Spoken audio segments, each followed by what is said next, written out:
I'm Dr. Margriet Barnard, your host of the Birth and Baby Show, brought to you by Sister Lillian Center and Sensitive Midwifery. We empower moms, midwives, and birth workers to have the best birthing and parenting experience through natural, physiological, and intuitive care, resulting in birth and baby advice you can trust. Welcome back to another episode of the Birth and Baby Show. And for today's episode, I'll be speaking with Dr. Howard Manyonga. He's well known to me, but I would really want everyone out there to know more about him and what he does and stands for. It's close to my heart. We've been working together for a few years now, Howard. Yeah. So I'm so glad that we get to do this, that we finally do a podcast on the missions that we're on. Tell us a bit more about yourself and where you come from and why you're doing what you're doing. Thank you, Margriet, for the invitation. And it's really lovely to be here. And I was expecting to be here. I was very excited. I mean, given your reputation and the work that you do and our collaboration, I think it was a justifiable sensation that I was filled with joy and happiness. Yes. So anyway, a little bit about myself. I'm an obstetrician and gynecologist. I've been around a couple of corners. I qualified as a gynecologist in 2002 and worked in the National Health Service in the UK for a couple of years after qualifying, then came into Cape Town, short stint, a couple of years at UCT, then went into private practice, and during those years I did an MBA at UCT, and that's what really kicked off my journey into, I guess, the public aspect of gynecology, the more community aspect of it. And so I was in private practice for 8 years, tried a couple of projects which didn't succeed, then moved on into the NGO space, going into VITS RHI, where I headed up women's health for a couple of years, jumped on to Marie Stopes as medical director, eventually COO, and after gathering all those experiences and knowledge, I decided to partner with some guys to create the birthing team, which we ran for 3 years, and eventually at the beginning of COVID, we had to create Network One Health, where you and I began to collaborate. Yeah, that's a lot said, a lifetime in a nutshell. Yeah. But what I like about you is that you're not your typical obstetrician, as much as you totally are obstetrician and gynecologist, but you've got a unique edge to yourself, and you did an MBA, which I think is unique in the medical space anyway. But it's so needed, right? To have innovators and out-of-the-box thinkers in our medical space. Yeah, I guess doing an MBA does increase your vocabulary and your understanding of concepts that are useful when you try to bring in efficiencies and scale health services. So certainly I've found that the MBA has added quite a bit of understanding on the other side of healthcare. So yes. I guess that makes me one of an increasing number of doctors who actually branch off to do MBA or MPH, which is the other publicly focused route to go and scale up health services. So I stand in a unique position where I've worked in the public sector, in the NGO sector. Then I've been involved now in startups for nearly a decade now. Yeah. You're becoming the startup specialist, yes. The reason why we got involved is because as midwives, we know we need to collaborate with obstetricians in order to work effectively. We can't work without one another, and that is what women's health deserves: is good collaboration between the disciplines. And so you've worked on models on how to get multidisciplinary teams working together for better outcomes, right? Correct.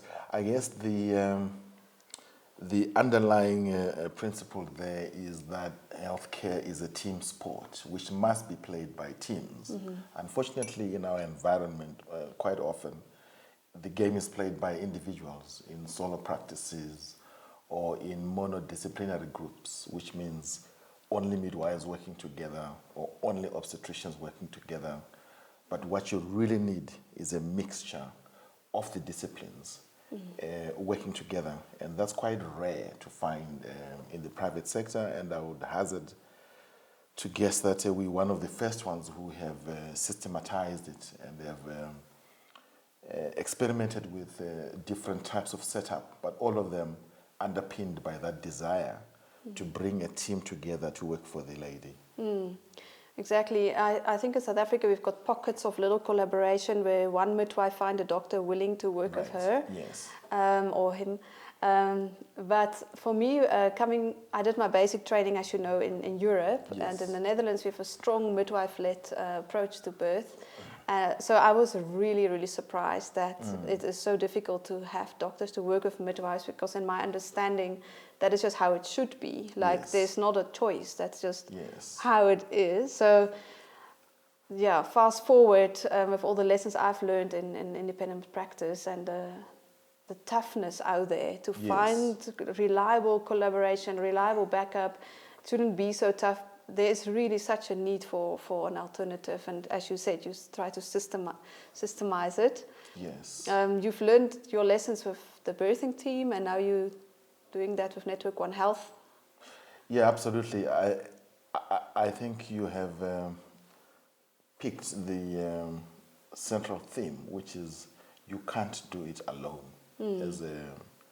Firstly, as an individual trying to set up these kind of things, you need strong collaborators, which is where you and I have been having a strong relationship, along with other people like Marie Van Heerden, Dr. Majachani, and so on and so forth. So that's the one thing.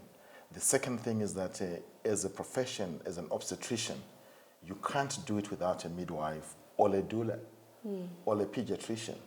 And therefore, in our environment where quite often patients have to coordinate their own care, we help them coordinate the care inside a team, because we bring that whole team under one roof, develop the guidelines and the guardrails to make sure that we reduce the financial burden. So we're looking for affordability, we reduce the risks to the patients, but also the risks to the clinicians.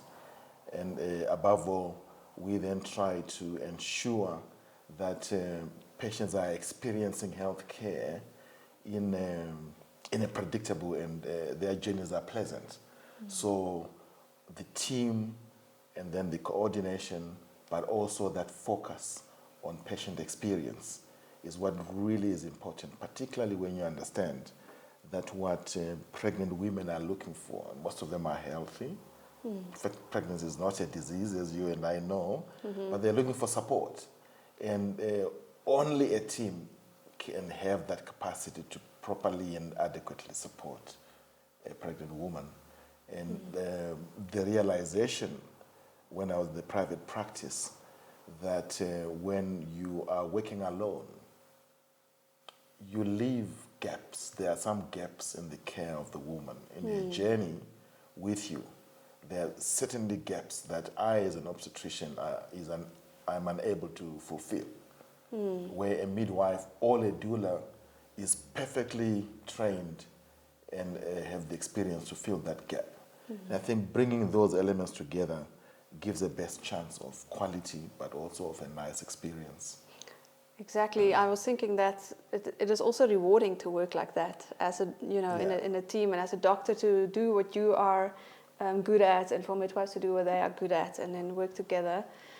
Before we talk more about Network One Health and how that is going, how you work with your colleagues, I'm sure you have your own organizations, and what is currently the narrative out there with obstetricians? Because I do think they must find themselves also in a tough place. Yeah, I guess there are a couple of interesting trends in our environment which have impacted on the viability or sustainability of the current practice setups. One of those is just a decline in the number of births. Interesting. People are giving birth less and less I think we peaked around about 2008. Since then, we've been seeing a slow decline in the number of births. But is that private sector only now, or I'm overall? talking national. National, I'm talking yeah. National. Interesting. I think our numbers are just under 1 million births per annum now. We topped it over just over 1 million. And so that means for those working in maternity, it means there's less work. Okay, that's quite a strong dynamic. But there's also another, which is the economic experience of people, that affordability of medical aids is not what it used to be. So there's kind of a stagnation in the number of people that are getting onto medical schemes, or the total of number of people that are insured has remained fairly stagnant compared to the growth of the population.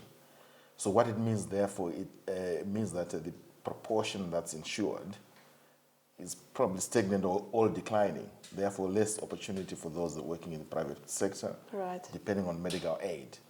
But tied into that, and which is of interest to us as Network One, is the uninsured but employed people.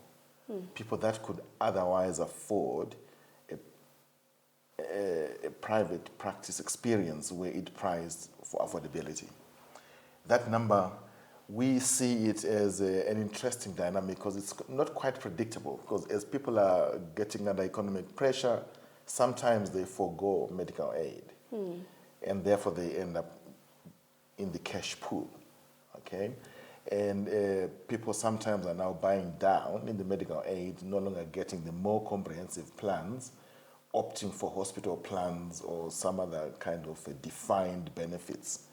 So that market requires this practice to be set up properly in a way that affordability is key, continuity of care and experience is not compromised, and quality is maintained.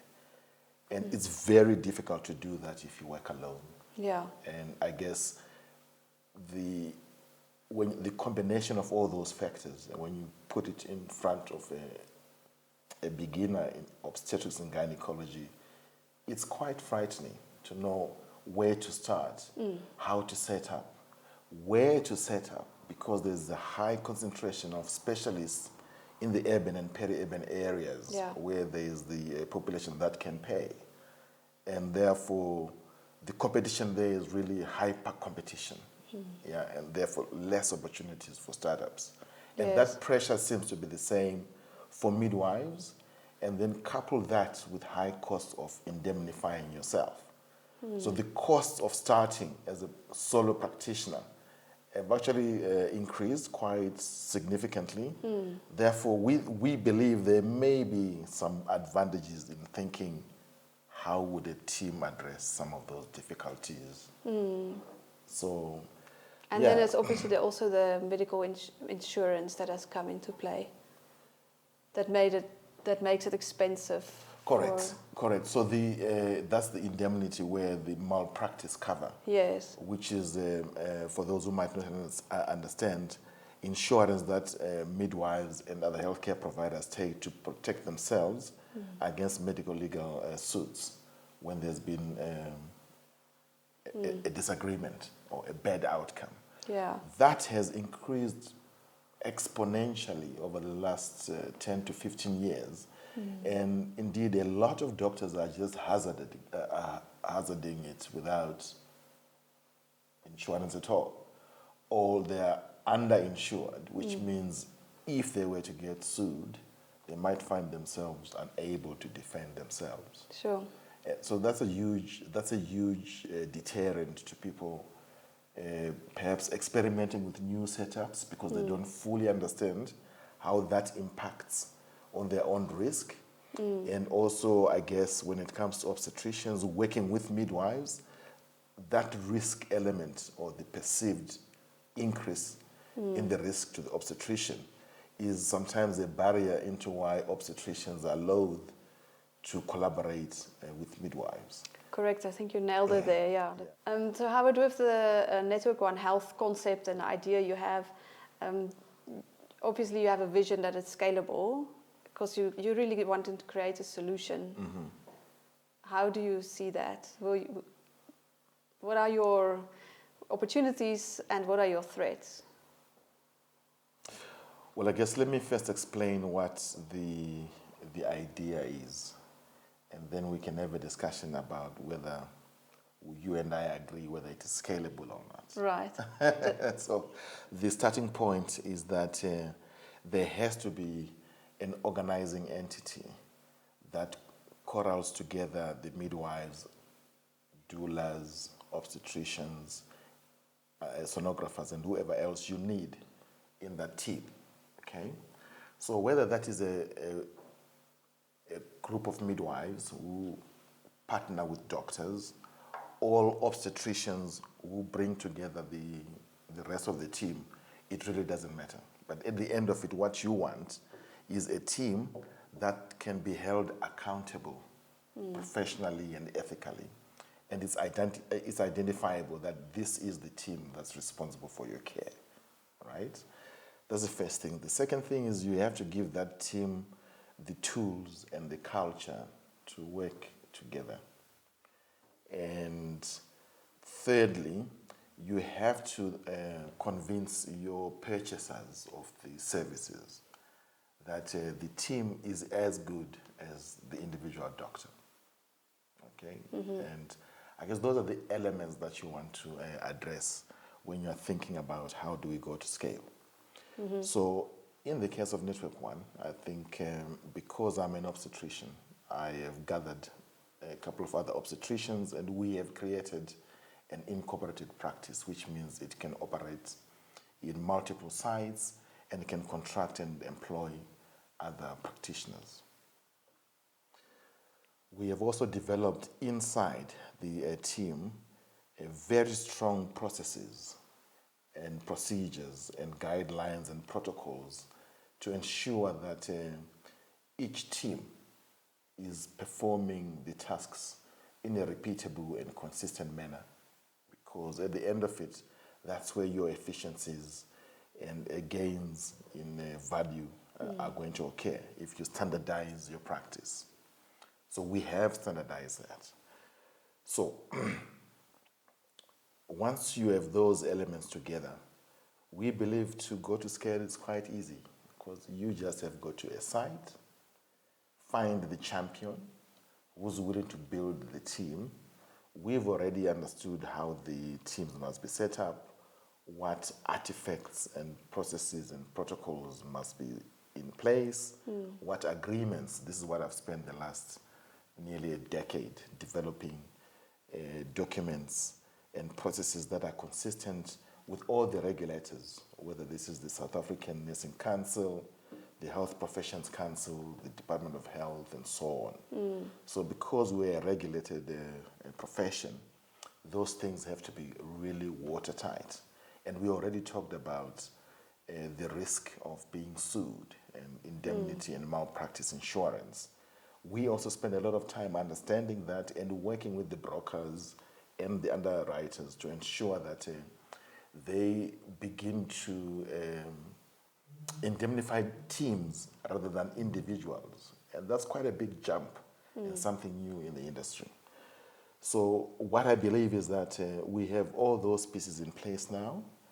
And the last bit for us would be, I guess, securing one of the big funders to come along in a new type of contract, which we call the value-based contract, which is quite different from how providers are paid now. So right now you are paid per service, per visit. So it's like itemized billing, okay?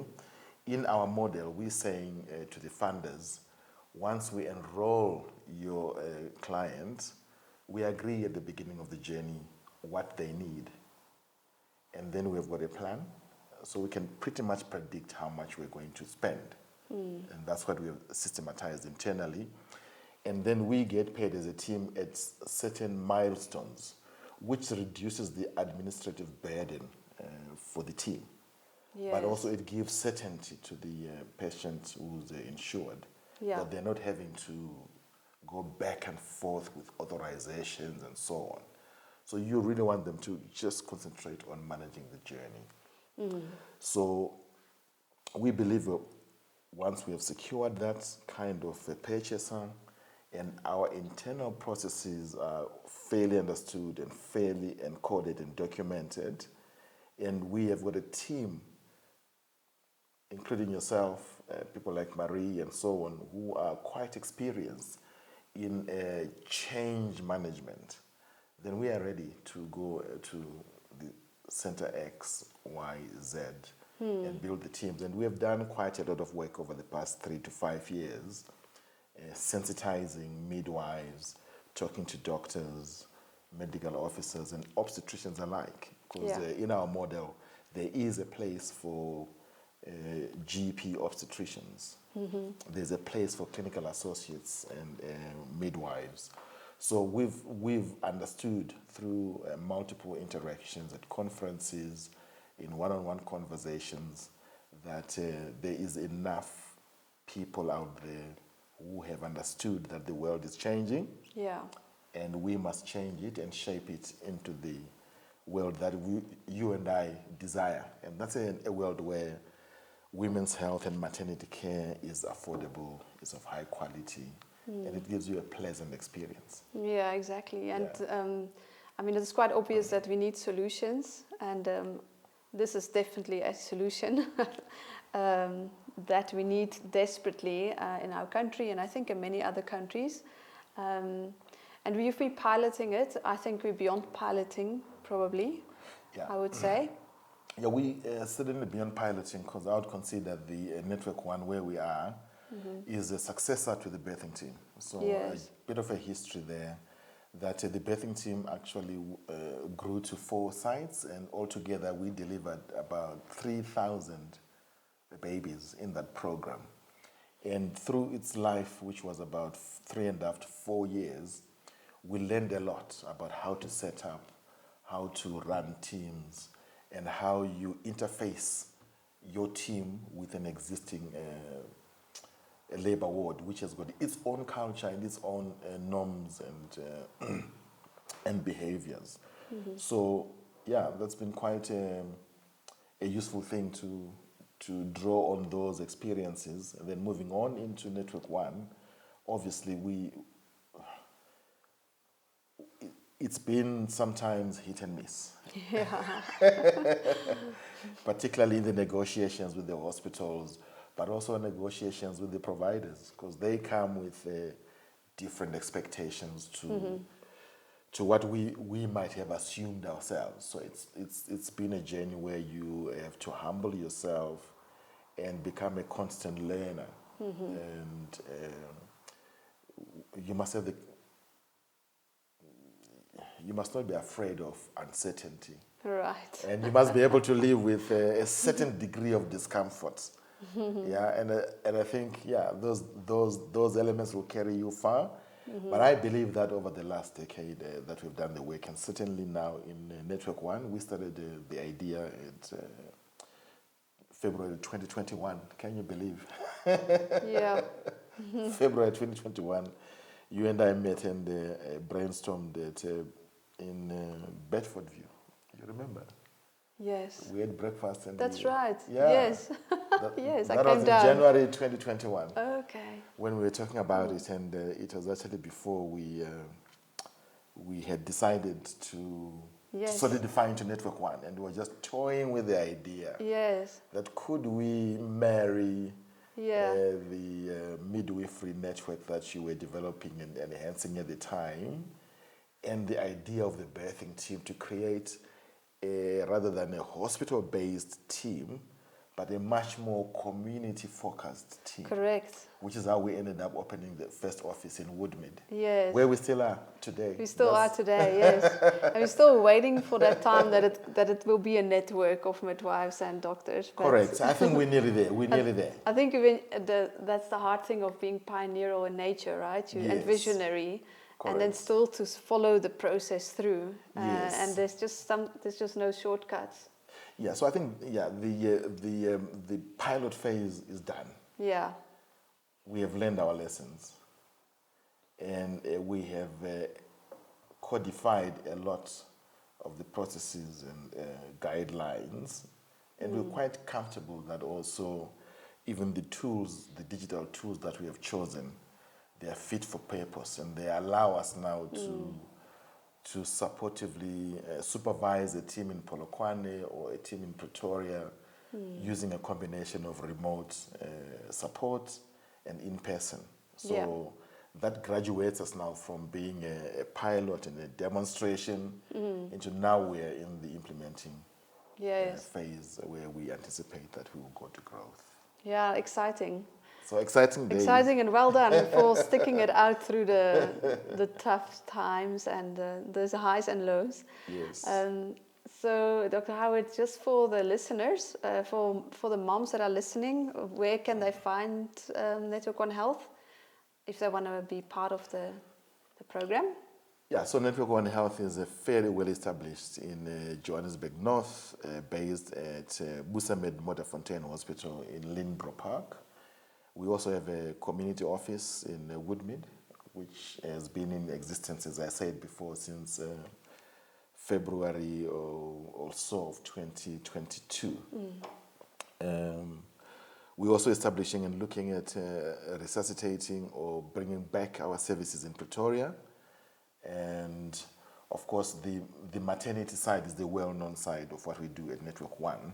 But we have now also been introducing a colposcopy service, which is quite exciting. And there we are combining virtual consultations and in-person consultations, which are see and treat for people with abnormal pap smears. But certainly with the maternity, look out the big metros, Durban, we kind of thinking, Cape Town, we're thinking about it. So the East Rand, we've got some thoughts and some evolving relationships.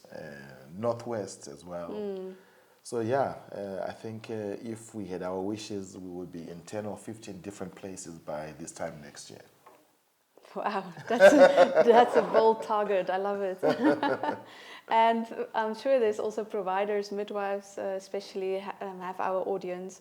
Yeah. We've created a lot of interest, and then we couldn't really deliver at the time yet. But Yes. you know, what would you tell them? Yeah. So now I think where we are at now, we're at a very exciting juncture where once we secure a funder, okay, which we think is imminent, some of the work can be done in the community. Remember, Network One means we want to be as close as possible to the client. So those midwives who are embedded in the different communities can carry our patients' journey to a certain point, and then at a defined point, they begin to share with the hospital-based team, and they would be remunerated, of course, for the part of the journey that they have provided services. So we're quite fairly advanced in developing that community to birth center care plan, where the community leg is delivered by a midwife in a local community but through our contract. Awesome. Well, Howard, thank you so much for spending time with me and talking what we love talking about. We will keep you in the loop. Follow www.networkonehealth.co.za That's right. for updates, or on the social media, and we will also keep you in the loop. And for pregnant mommies, you can go to Johannesburg. If you are living in this area, we're happy to help you there. Thank you so much, Howard.